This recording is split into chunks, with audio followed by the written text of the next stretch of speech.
reproductions are there, sexual, asexual, vegetative propagation, things like that, right?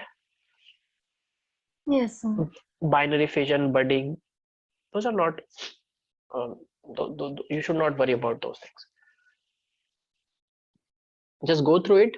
But even howsoever small a doubt is, if you have any doubt in any chapter, first to 12, any doubt in any of these 12 chapters which you come across while revising on your own, you can bring it up in any class, in the beginning of the class or towards the end of the class. I dedicate those sections for doubt. Okay, in between I'll continue teaching you what is in the pipeline. So any doubt from anywhere, you don't have to hesitate that, oh, this is a doubt from chapter 2 and it's very late now. No, you know, we will be on a revision mode once everything is done. So, but still don't wait for that time, and ask your doubts as you come up with it, because you might not remember those doubts later on. Okay, so today we'll start with ecology, the last unit that you have to cover. And in ecology, many of things are general. There are few specific uh, concepts that you have to understand, like growth models, etc., that we will do in this chapter.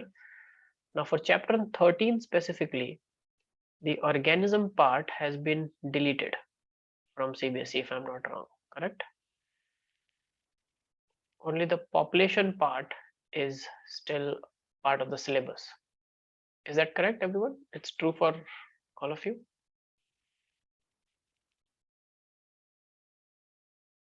Yes, no? Yes. No idea. So this chapter has not yet been done in your schools, people? How many of you have done this chapter in your school? Amana, so did they teach you the organism part? No, they didn't. Okay, but because some concepts that are important to understand the population dynamics are there in the organism part. So we cannot just completely leave it. So I will prefer, and I will ask you first. So is it okay if we also discuss some bit of organism part uh, you know, uh, to understand the population dynamics? Is it okay if I start with organisms? We will not cover organism in that much detail, but we still will cover some aspect of it. Is it okay with everyone? Or you want me to just focus on population and completely get rid of organisms? That also can be done. Because your schools have not covered it, so it's not at all important for your school exams or boards. But what's important is population. But to understand population, certain things needs to be discussed first from organisms, because organisms make population, correct? So they are related. So what would you like me to do? Go through organisms and then go to population, or just directly go to population?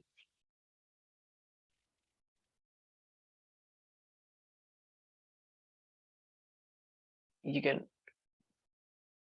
write in the chat if you are not willing to speak. Sir, I will do the organisms as well. Okay, great. So everyone is fine with discussing some aspects of organism, only the crucial ones which are important for population. Everyone is okay? Yes, sir. Okay, great. So let's start with the basic thing, which is organism and environment, because then we'll be coming to population, and there are certain factors which affect population. Now, what is the difference between an organism and population first? Let's talk about that first. Organism versus population. What is the difference? Because if you just start studying from population, maybe you'll never get to appreciate the difference. If you understand the difference, it becomes easier to understand population.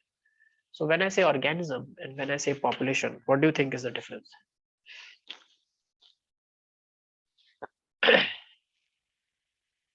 Anyone? You can also explain using any example.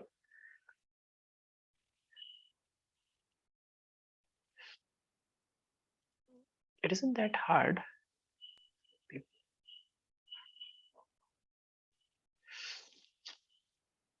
Organism basically means like a cell with many, I mean, organism with many cells, and population means a large number of organisms in it, something like that. Yes, so organism is one entity, correct? Yeah, right. Yeah, and population is a group of organisms. And when we study both, we use some different characters and different parameters that we need to study, because the way an organism is affected may or may not apply to a population, mostly does not apply to a population. Giving an example,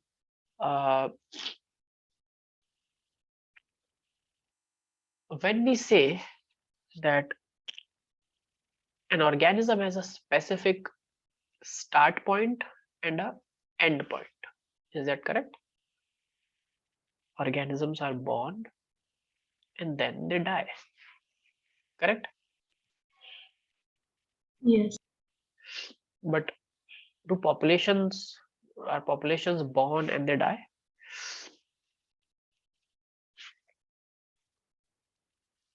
Mostly not, if we are not talking about an extinct population.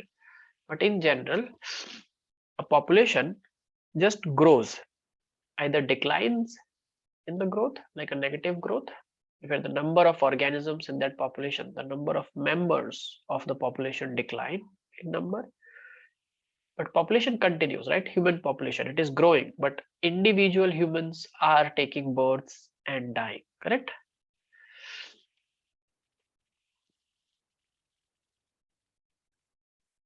Second, when I say uh, effect, so let's say effect of heat. So on an organism, when I say effect of a factor called heat, it it will be with respect to that organism itself. But on a population, it will be if the significant number of individuals in that population are affected, then only we will say that this factor affects the population, correct?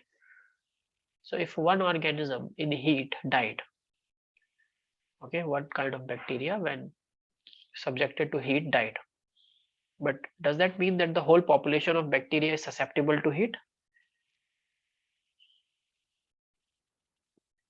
It No, may or may not. So what kind of experiment you will do to prove whether the population of that bacteria is susceptible to heat or not? we will expose to it We will expose to it what? heat, the organism to heat. But you are exposing the organism to heat, it only tells you about the organism. One organism died.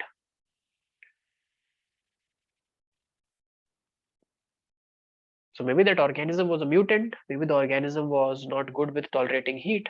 Doesn't mean that the population is not good with tolerating heat. Correct? Yes, So COVID, for that matter, many people got killed in COVID, but many people were unaffected. They had COVID and they did not show any single symptom, not even a fever sometimes. So they were called asymptomatic COVID positive patients. So what are you going to say about COVID on an organism? That COVID can be very serious for an organism, right? Because people have died. But what will you tell about a population? What was the fatality rate of COVID? Any idea? What was the percentage of death for COVID infection?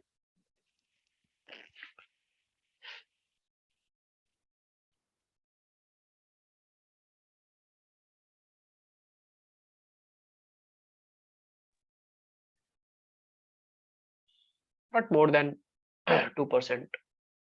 at the best. Okay, in many regions it was less than 1%.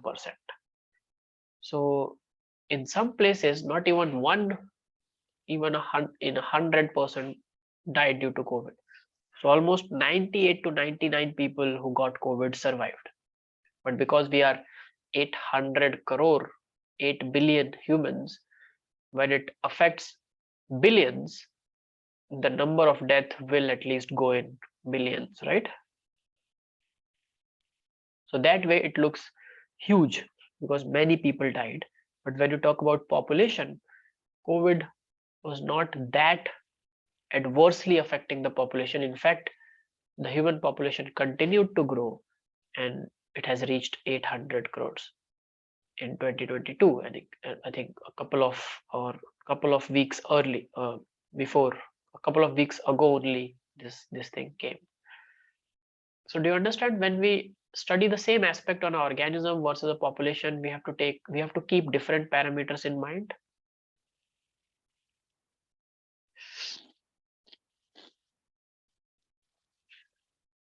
right, people? Yes. Yes, sir. Okay, great. Now, when I talk about organism and its environment, first let's understand what is an environment. So basically, for an organism, the environment can be the habitat, right? Do you know about, have you heard of the word habitat? What is a habitat?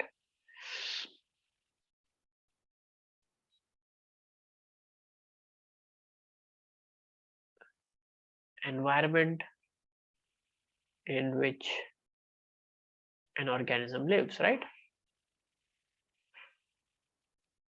Not just live and reproduce, which means it is the optimal environment for that organism.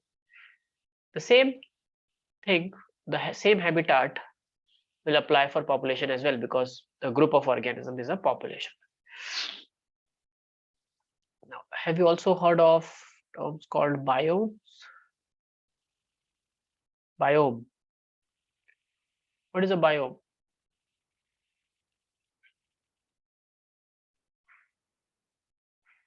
Anyone knows about biome?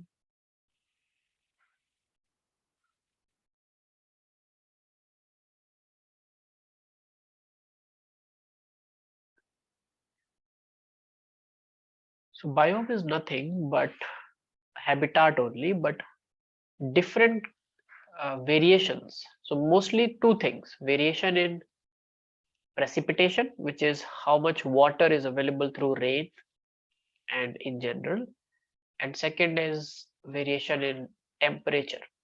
These two things mostly affect intensity and duration of light or temperature, and annual precipitation, which means rains or snow. So these two factors mostly make biomes. So you can write down: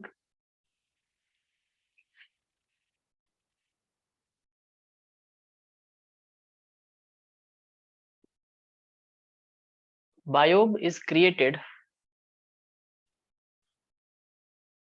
biomes are created due to regional variations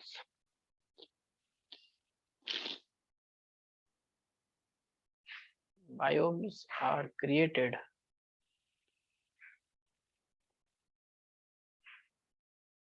due to regional variations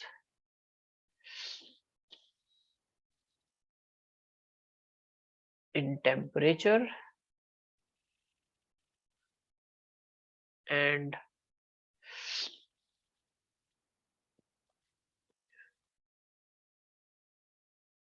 variation in precipitation. Precipitation includes two things: rain and snowfall, majorly. Okay.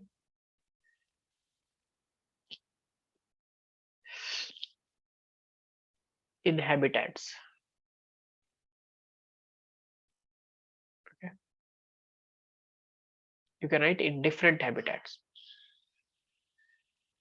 So these are different habitats only. which are different from each other on the basis of their temperature, water availability, etc. Majorly.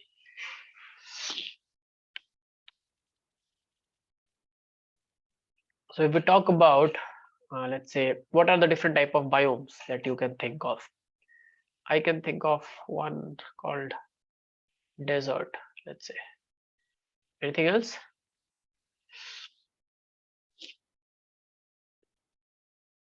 Deserts can be one kind of biomes, which are habitats very specialized.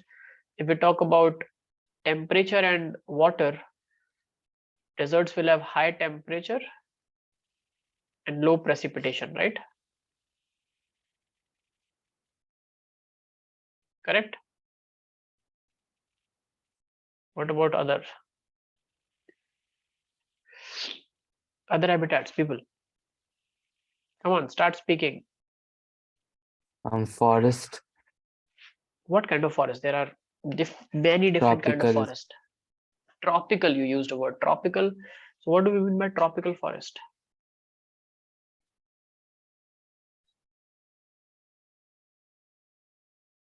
where temperature and rainfall moderate. Moderate. What do we mean by moderate?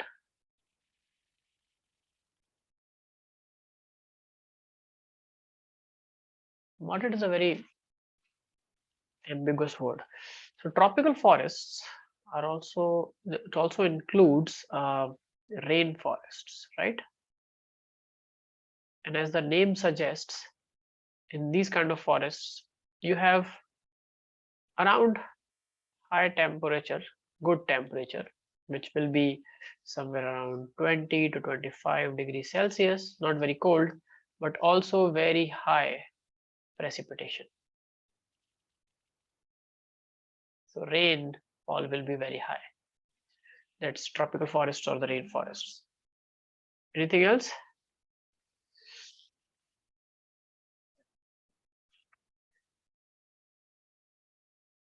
Then come your temperate forests, also called the deciduous forests. What is deciduous? Deciduous trees you have studied. What is deciduous?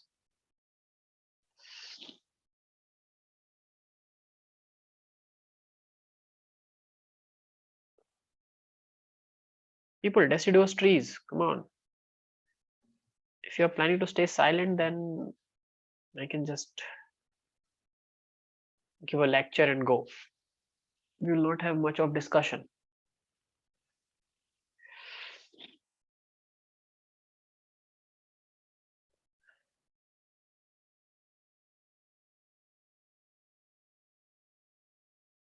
Okay. So deciduous forests are where most of the trees shed their leaf in a season, and they have a season called autumn season, where most of the trees become leafless. Okay, so there's no leaf, all the leaves are shed at the same time, and then new leaves are grown. In evergreen forests, which is a rainforest, or the tropical forest, which is called evergreen, the leaves are not shed at the same time. So at any given time of the year, you will see that the forest is green.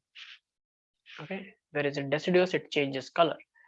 Now deciduous forest, the temperature is somewhere moderate, which means it ranges from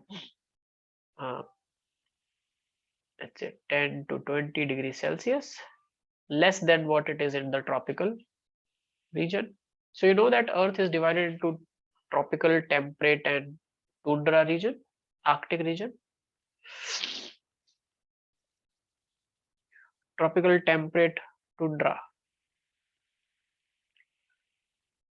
Okay, no one wants to speak. It's okay. So, and when it comes to precipitation, they also have very moderate precipitation. So write down moderate precipitation and moderate temperature is the temperate forest. Other kind of biomes include your tundra region, which is your Arctic region. Now, Arctic regions are very or the glacial regions are very, very cold. So when it comes to temperature, they have very low temperature.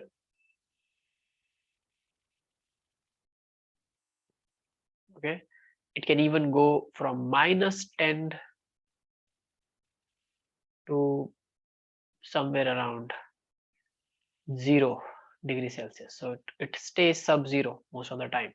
That's why there is ice sheet all the time. And when you talk about precipitation, it has very low precipitation. Mostly it is snowfall. Precipitation. So environment is very, very cold. Then we come to something which are not forests. So these are all different kind of forests. Then we come to something called, which are different from forests and different from deserts, called grasslands. Anyone understands what do we mean by grasslands?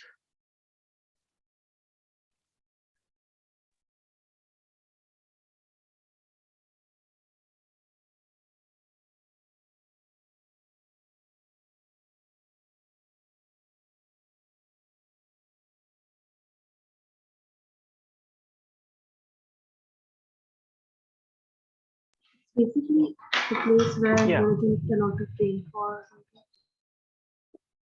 Basically, yes, the rainfall is not that much, but what about the temperature?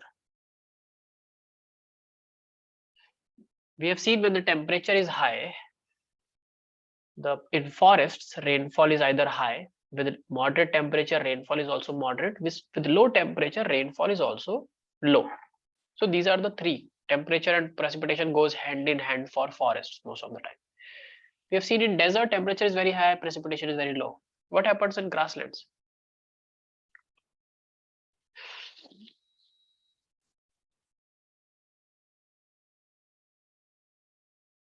So in grasslands, temperature is high.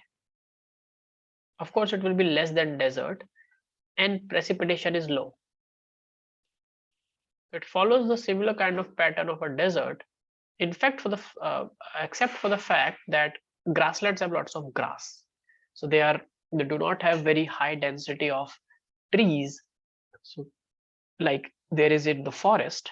So they are open, vast, open, serene lands where grazing animals live. And because grazing animals live there, so their predators, which are tigers, lions, cheetah, these kind of organisms also live at grasslands to predate on these grazing cattle or these grazing animals. Okay, so the predators that mostly rely on speed live in grasslands. So many arboreal animals that rely on trees, you don't find those in grasslands. Okay, like tailed monkeys, you will not find many tailed monkeys in grasslands because they won't do very good in grasslands. There are not very many trees there. Okay, apart from grasslands, other biomes are the sea coastal areas. uh, Anyone has a question? Can you scroll up? Yes, I can. Is that okay? Yes. Yeah. So sea coastal regions are another kind of biomes. Now, what do I mean by sea coastal regions? Near to the So sea. yes, and in sea coastal regions, the temperature is mostly moderate, but apart from precipitation is high sometimes. But one more thing is high, and that is humidity. Correct? And it's a different kind of habitat for aquatic animals mostly, and animals that rely both on land and water, like amphibians, fish, all these things. So that is what biome means. There's one more term which is niche, Niche. What do we mean by niche? So biomes are different habitats. Niche is it's a functional parameter where niche is defined as, or niche is defined by the range of conditions that an organism can tolerate. So every organism lives in its niche, okay, because every organism has a range of uh, factors or range of conditions that it can tolerate: temperature, humidity, precipitation, etc. And also niche includes what are the diverse amount of resources that is present in that habitat, and how the organism utilizes it, and what is the functional role of the given organism in its ecology, in the ecological system. So you can write down: niche is comprised of, or a niche is defined by the following factors.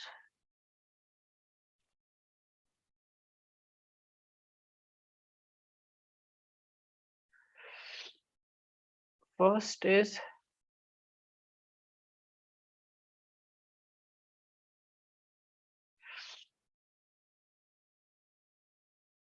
the variation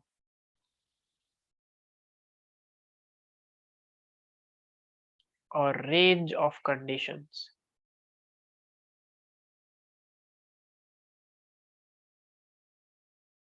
that an organism can tolerate.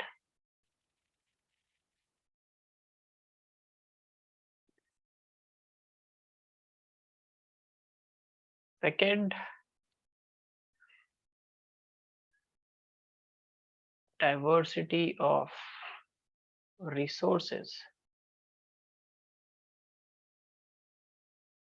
available. Okay. Third is associated with the resources.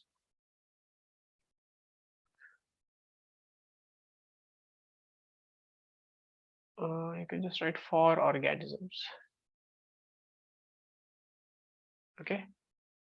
And how it utilizes the resources. And the third is functional role or importance of the organism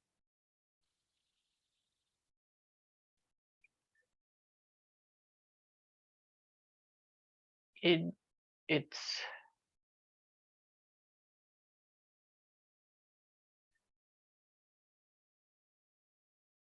ecological system. Okay, so these points are clear, everyone? Yes, sir. All these together define a niche. So for a polar bear, for a camel, there are well defined niche. So the moment you take out a polar bear from its uh, very specific niche, polar bear won't do good, it won't survive. Okay.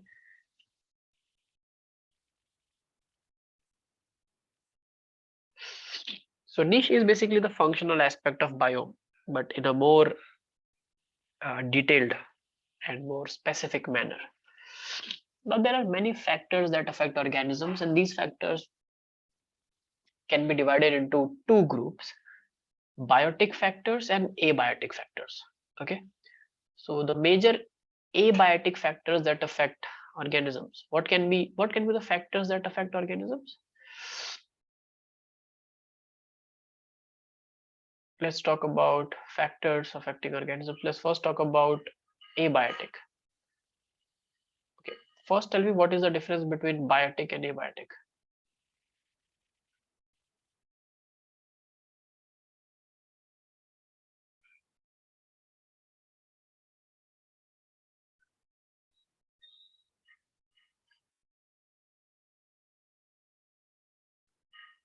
What is biotic, what is abiotic? What does this words mean?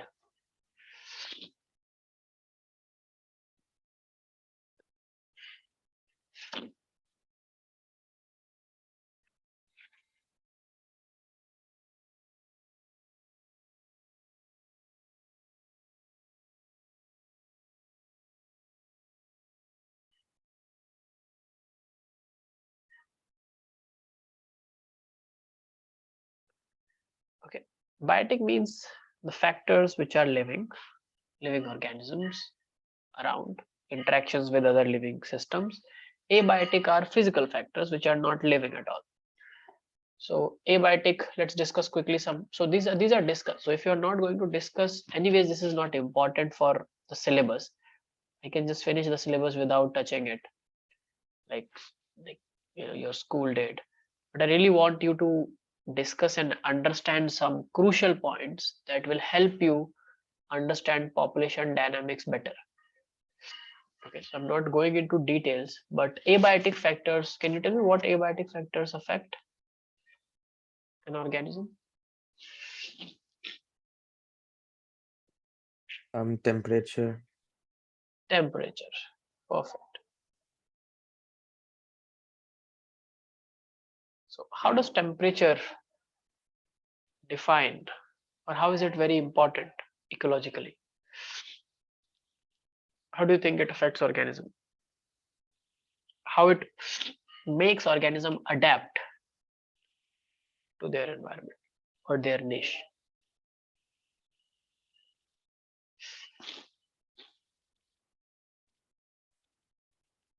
Yes, people, this has to come from you. You can just list factors and then move ahead otherwise.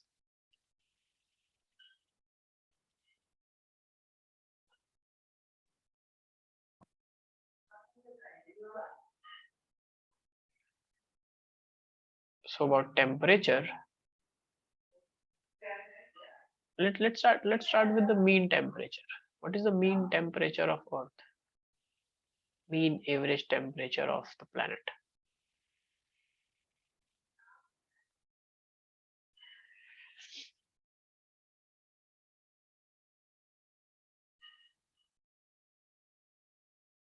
It's approximately 15 degrees Celsius.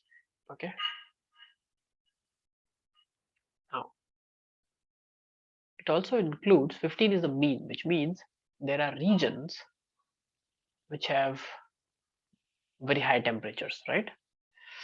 What is the highest?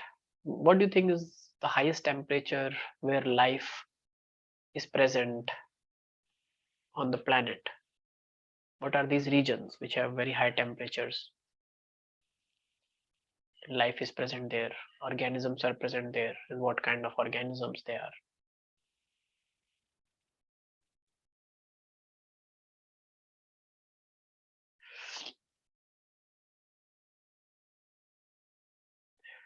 People? Sir, can you repeat, please?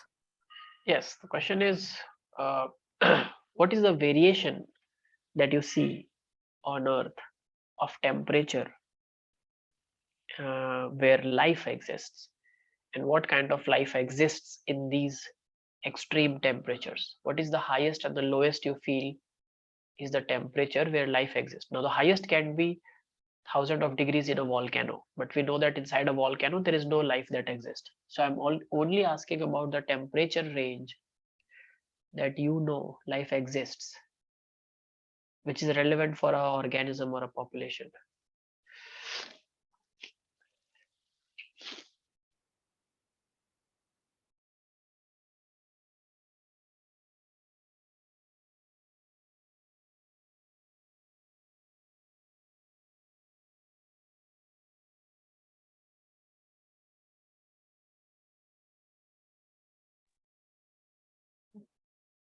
Not getting any answers.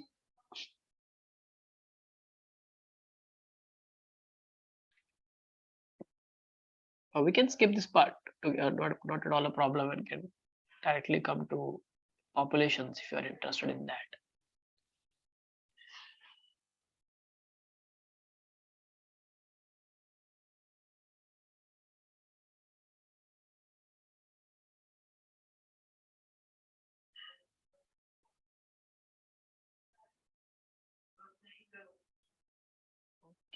Okay, so let's quickly list the factors and move ahead then. I think no one is interested, which is okay, which is completely okay, because this part is anyways not going to be a part of your boards, and I think you're not interested in knowing more than that.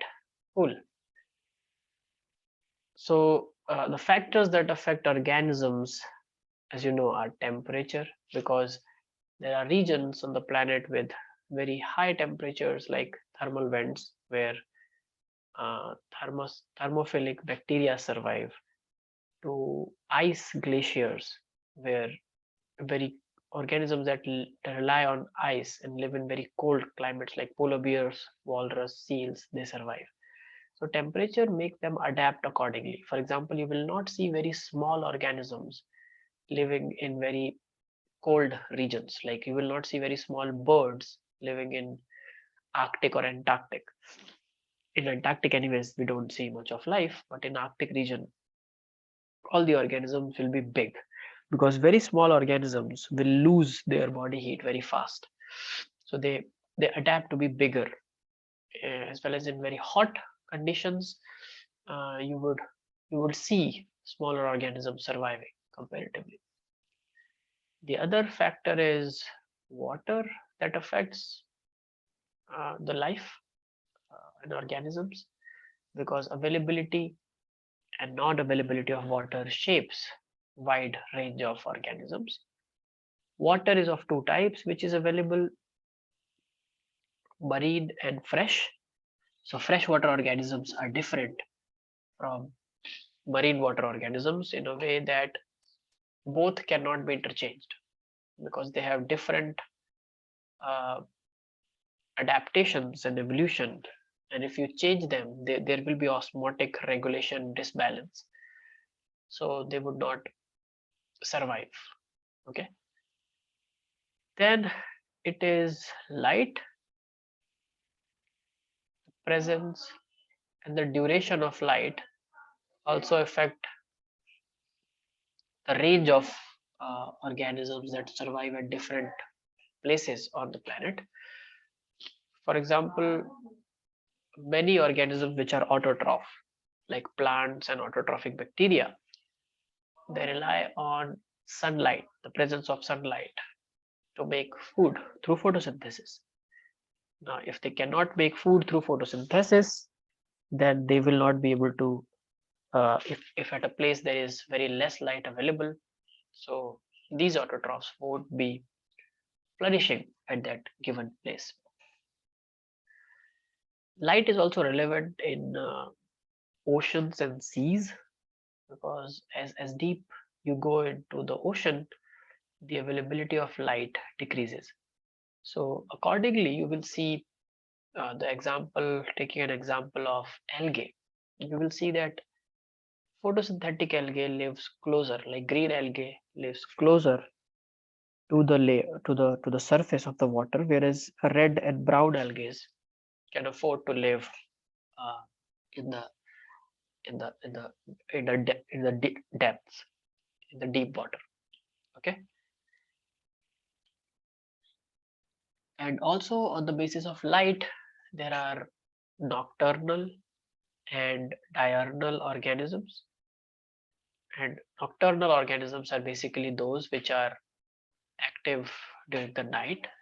So their activity gets triggered by the absence of light. So when light is there, they sleep, they are inactive.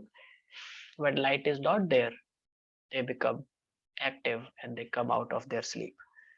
Okay, is that clear, everyone? Yes, sir. Yeah.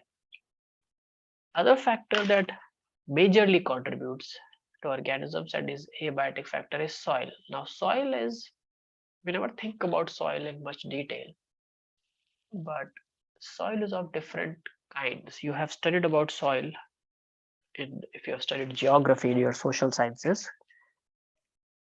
How many of you have studied geography and can tell me different types of soils?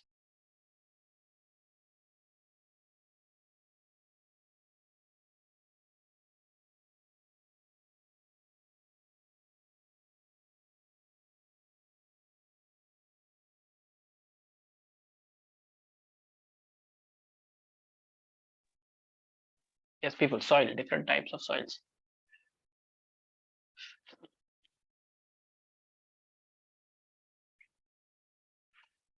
Like black soil, alluvial soil, correct? These are some basic soils.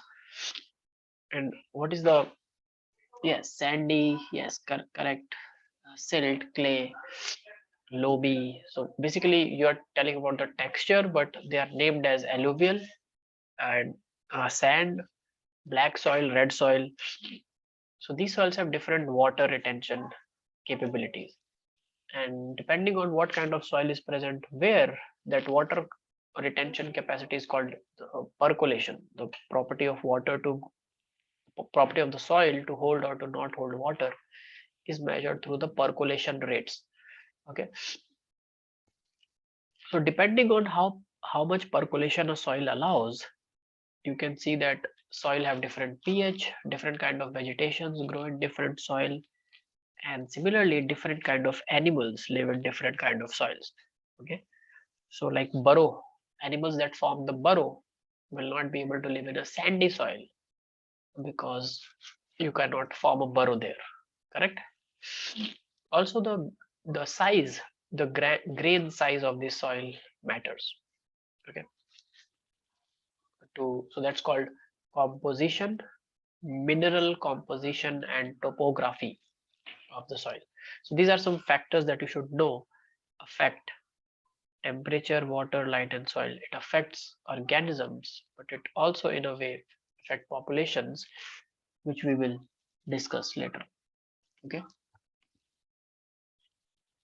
now, biotic factors are not, you don't have to, biotic factors we only have to understand with respect to population.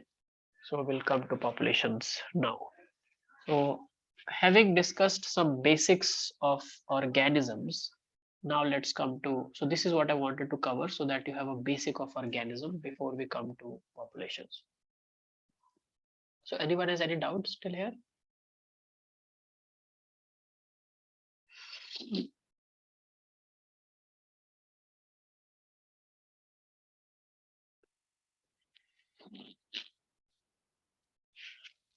Any doubt, people? I'll stop for a minute. If you have any doubt, please ask or write in the chat.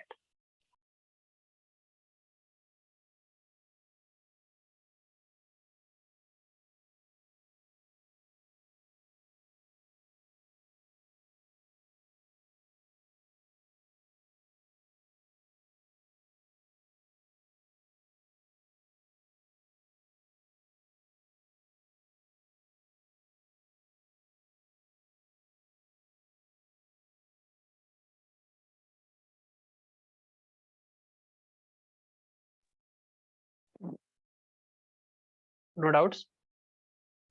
Okay, now talking about population. First question is, how will you define a population? So just saying that a group of organisms, will it define a population? Is it a good measure to define a population?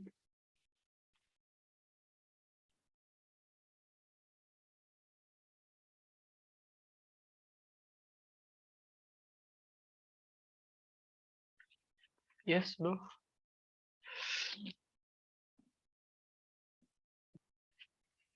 Okay, so that does not. Okay. So how are we going to define population then?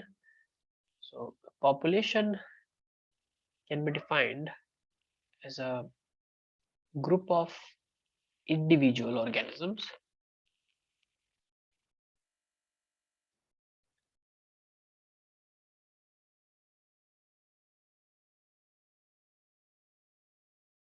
of individual organisms that live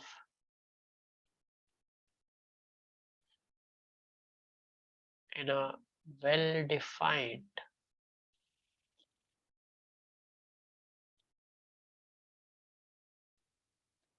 geographical location.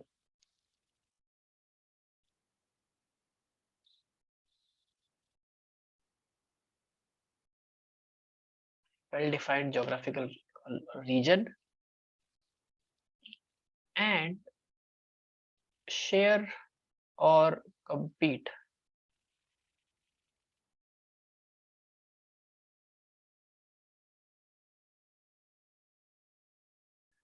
for similar resources. Okay, these two are the major criteria to define population. Is that clear, everyone? Yes, sir. Third one is they also potentially, now this is flexible and only applicable to sexually reproducing organisms population.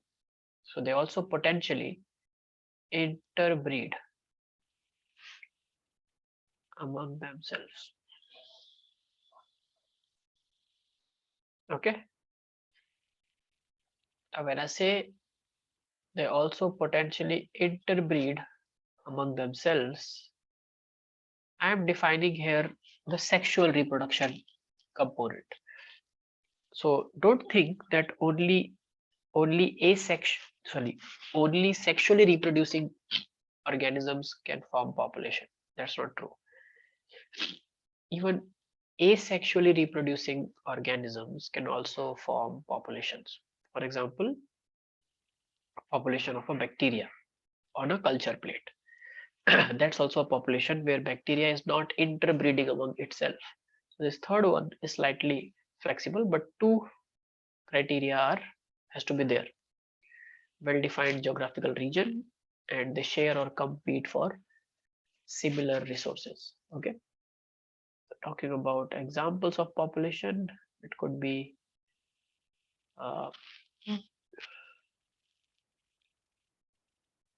population of bacteria,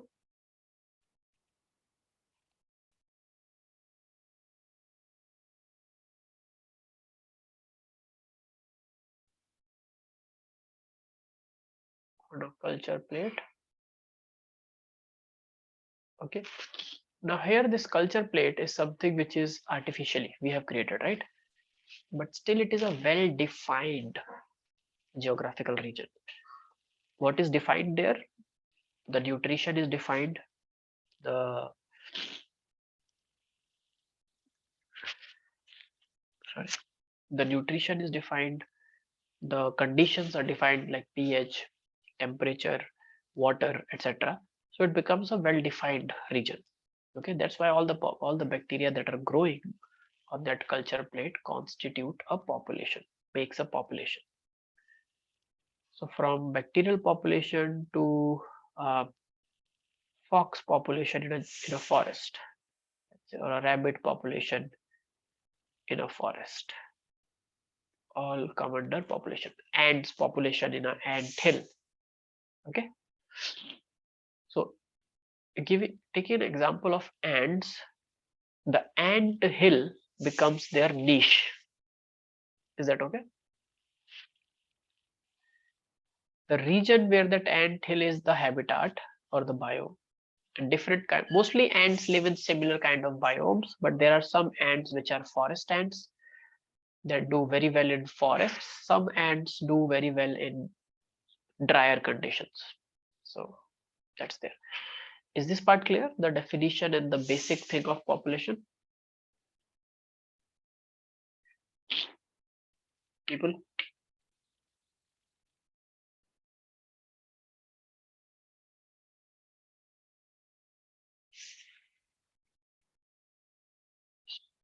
Okay. So now I'd like to come to population attributes.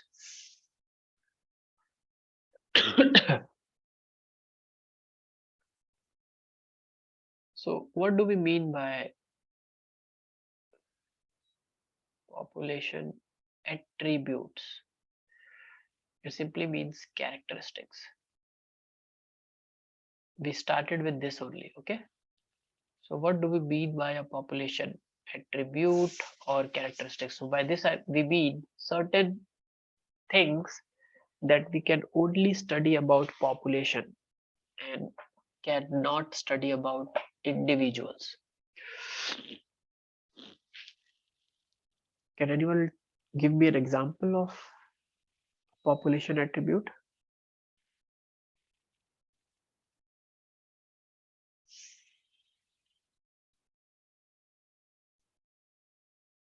People? Food. Food. Food cannot be a population attribute because organisms also need food. Something that can only be studied. Now, these are not physical things: food, water, temperature. That's why we discussed about these things in the organism. Food, water, temperature, pH, soil, salinity, light, they are all the factors that affect organisms. So when I talk about population attributes, I'm going to take into consideration only the factors that make sense in a population. Not factors, but only the attributes that make sense for a population. Something like Population size. yes, right. So let's start with something basic, beginning. Something like, so organisms have a birth and a death. Populations don't have a birth and a death, but what do they have? Population have birth rates and death rates, right? Anything when it is rates, what do we mean by rates? What do we mean by rates, people?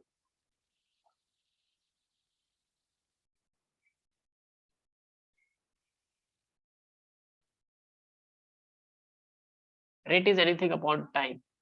Change upon time is rate. Rate of change of velocity. How do you find rate of change of velocity? Delta V by delta T. Yes or no? Yes. Okay, good. So birth rates and death rates. So you can write down. It simply means per capita. It simply means per capita.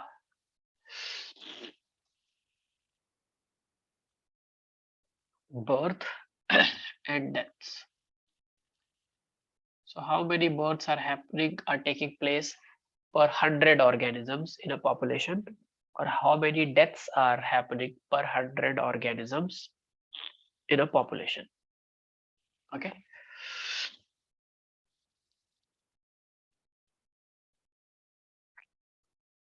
So for example, let's take an example. So let's say if there are let's say 50 tigers in a jungle, okay, in 2022. So 50 tigers in 2022. Then in 2023 there are 60 tigers. Now can anyone tell me what is the, how will you calculate the birth rate here? Take a minute and tell me. This kind of question can come. Can you tell me the birth rate, which is per capita birth?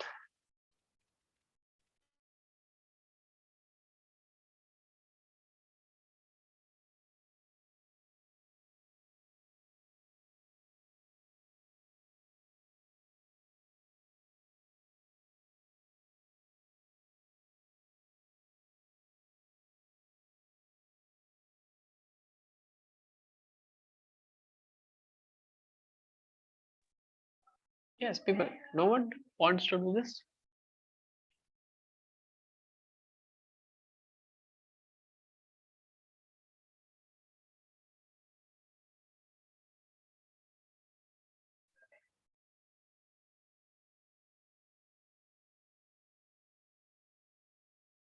Are you doing, or you're not doing at all?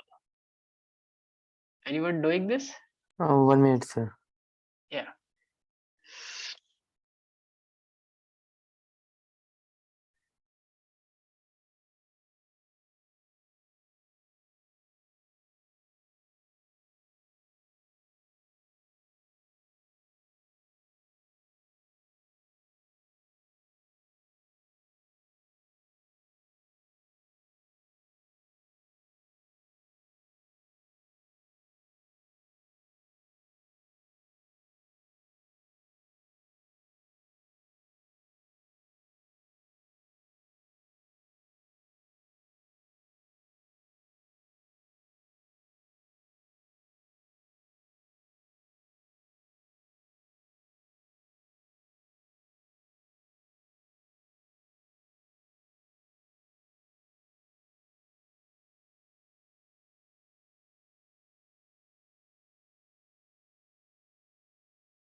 It's not that difficult.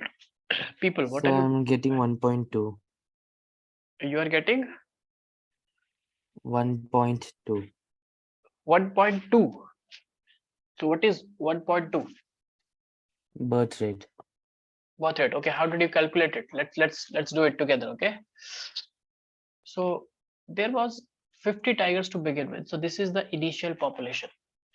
Then in the next year it became 60. So what is the increase? N, right? Is that correct? N Yes, is sir. the increase. So to check the birth rate in a population, you have to take the initial population in consideration. So and we have to divide the change with the with initial population. So 10 upon 50. Make sense? Yes, sir. So what it will come as 0.2. 0.2. So you understood? So if a population of 50 tigers became 60, 0.2 tigers per or 0.2 offsprings per tiger. 0.2 tigers per tigers is per year, right? Because this is yearly. So this is the birth rate. Is it clear, everyone?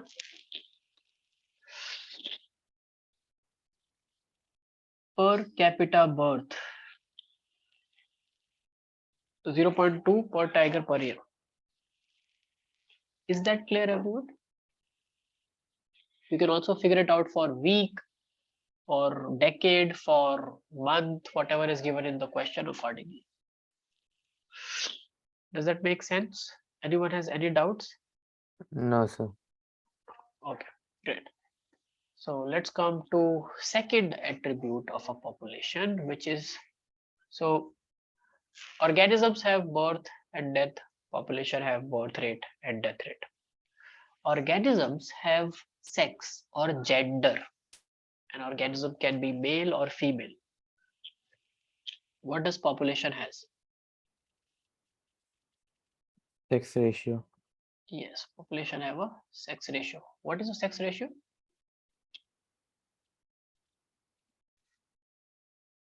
One man per 1,000 women, I guess.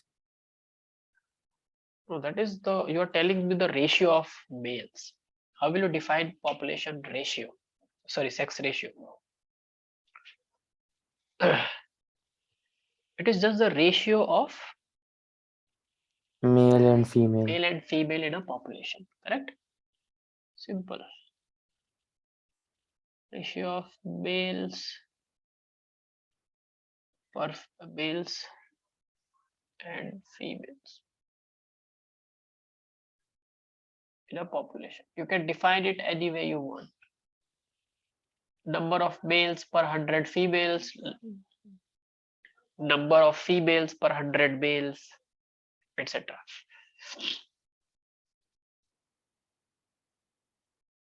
Okay. Third thing is also age distribution.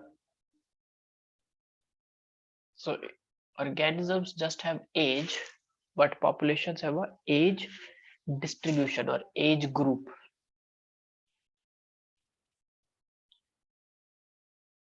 And how is that defined? It is like age group is the proportion of individuals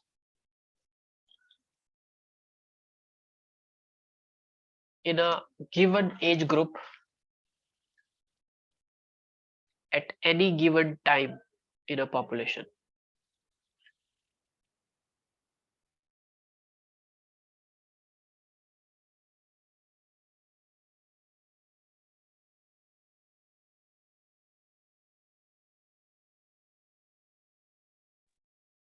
proportion of individuals in different age groups at any given time in a population. Is that clear, everyone? Make sense? Yes, sir. Now, why do you think age group is relevant for a population?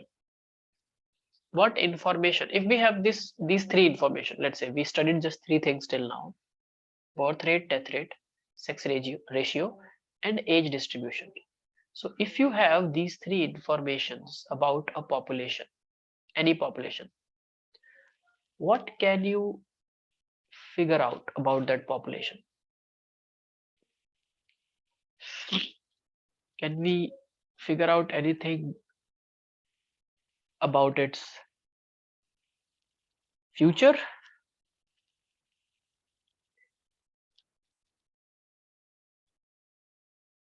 We cannot predict the future of an organism, but we can predict the future of a population based on simple logic and mathematics if we have these three parameters. Okay, so if we have the age group data, we can, through something called age pyramids and also population growth models, figure out what is going to happen with the population in future. Now, what is age pyramid? It is simply a representation, a diagrammatic representation,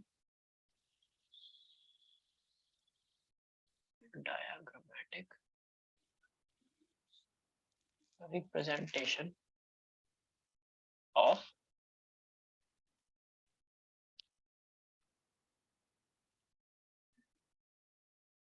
age distribution,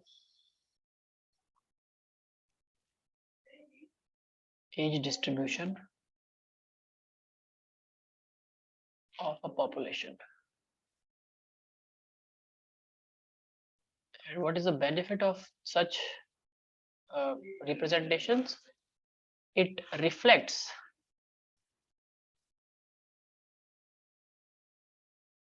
on the growth status of the population.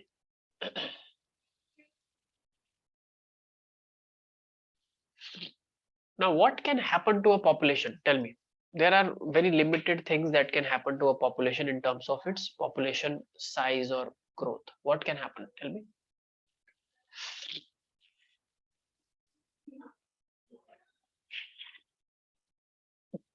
So population size, what can happen to population size? I'm starting with a population of 100, let's say 100 people. What can happen in future after, let's say, 50 years to that population? It will increase in size. It can increase in size. One thing can happen is from 50 people, there will be reproduction and new organisms added to the population, and the population size can go more than 50. So that is a what kind of population? Expanding population, right? Yes. So a population can either be expanding population or it can be nothing happens, they stay the same, a stable population, correct? Now, what's happening in a stable population to the individuals? Are they not at all dying and not at all taking birth? So are they immortal organisms? How can No. a population stay stable? If death and birth rates are equal. Equal, right? So if every year 10 people are dying and 10 new members are being added, then it's a stable population, correct? So how it works for a population, it does not work the same for an organism. Organisms are still dying even in a stable population. Organisms are still dying in an expanding population, but it's simply the number of births or incoming or addition to the population is more than removing from the population. Third, it could be a declining population. Any other alternative possible? Can you think of what else can happen to a population? Expanding, stable, declining. Anything else that can happen?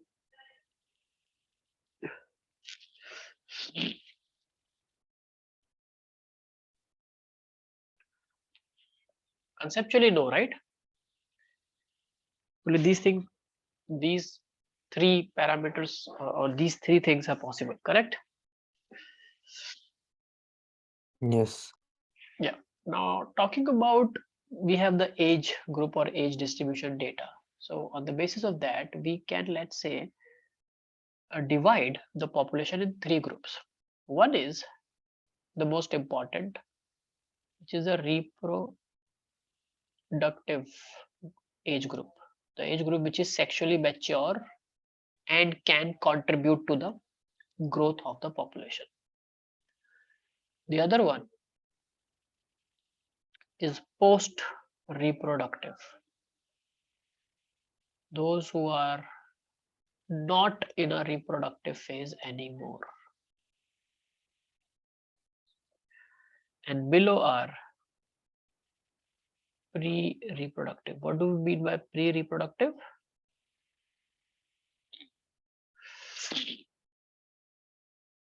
What do we mean by pre-reproductive?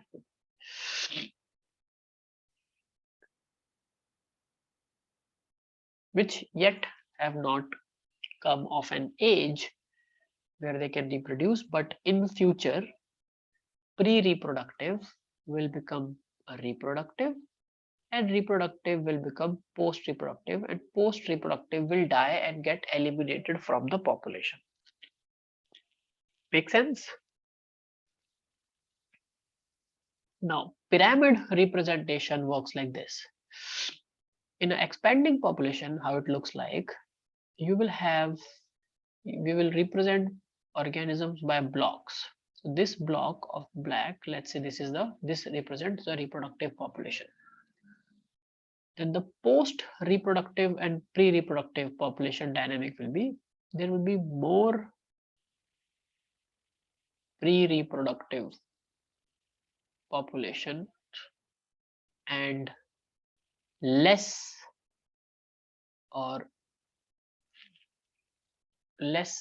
post-reproductive population. This way, what's going to happen is the pre-reproductive will become reproductive, so it's still more. So this is how expanding population looks. The age pyramid, the age pyramid representation of a expanding population looks like. Is it clear?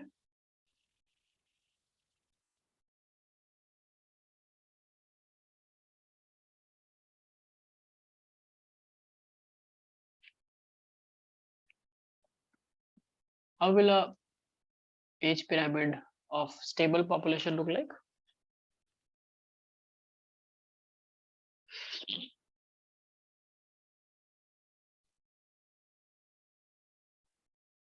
People. So okay, let's say the black one represents the reproductive group. If it is a stable population, what will be the size of the pre-reproductive slab and the post-reproductive slab? Bigger size, smaller, what?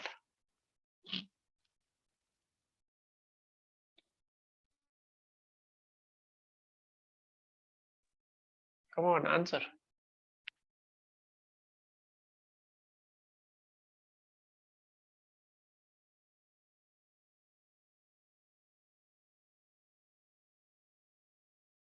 Okay, so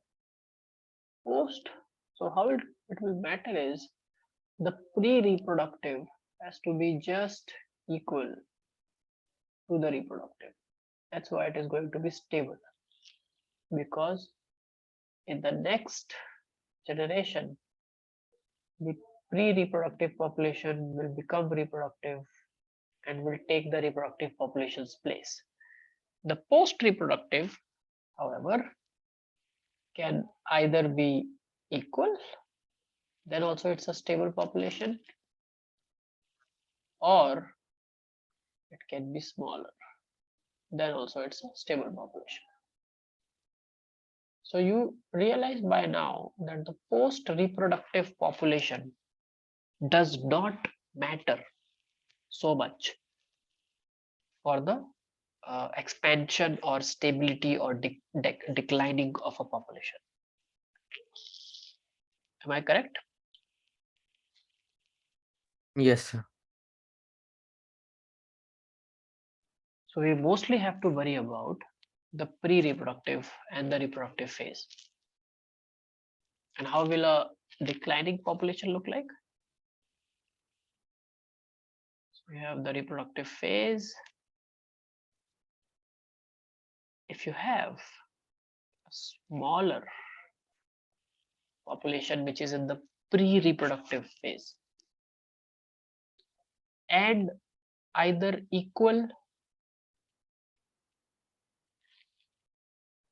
or it could be smaller or larger, anything. So post reproductive word, as I said, does not matter, so it can be equal, larger or smaller, but till the point where pre-reproductive population is less than reproductive population, and in the next coming generations it is going to be declining. Is that clear, everyone? Yes, sir. Okay, great. So just take a look at this and ask me if you have any questions. I'll just stop for a minute for questions. Anyone has any questions with respect to these attributes? Because the next coming attributes are going to be a little complex, and then we'll go to the growth model. So today we'll not start population growth models.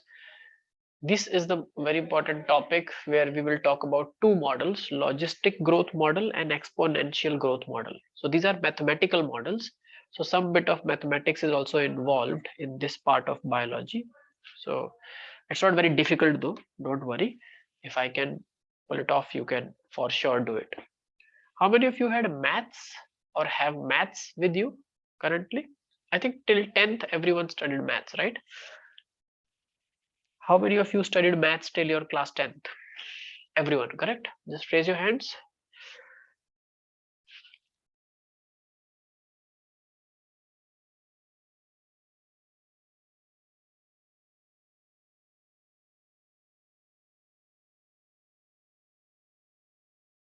What about others who have not raised hands? Ellen, Mehraj, you, what about both of you? Have you not studied maths till class 10th also? I think that's not, all of you have studied maths till class 10th, right? Mehraj has also studied. Ellen? I think Ellen has also studied. He's not responding at the moment, which is okay, fine. So what I want you people to do is, okay, you can put down your hands. So I'm giving you a homework for today. Okay. To understand population growth models, you have to understand so we will talking about population growth and population growth model in the next class. So next class is going to be a little mathematics heavy, but this is the only mathematical class. So you have to go and read just a little, brush up your concepts on density. What is density? Then second thing is exponential equation, and what is exponential equation, and logistic or logarithmic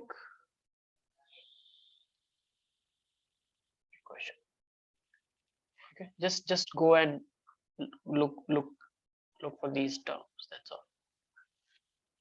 And you might also would like to check about uh, differential equation basically. Terms like, yes, Saifullah, you have a question?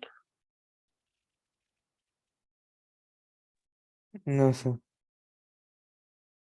Differential and integral equation. So these are some fundamentals of calculus that you have studied in class 10th as well. Just look at these. So this is your homework. Okay, everyone? If you do not understand anything, it's completely okay. Whatever is required for you to understand the biology, I'll teach you that bit of mathematics. Not at all a problem. Okay, everyone? So I'm not starting growth models today. We'll start it tomorrow. So just let's stop here for today. We still have a couple of minutes, so if anyone has any doubts or questions, you can ask. Otherwise, I declare the class here.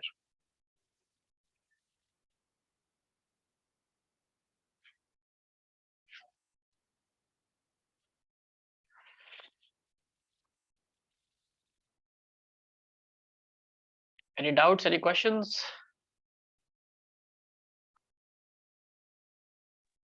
Okay, so the class is declared. You can leave if you have no questions. 1 minute, sir, please.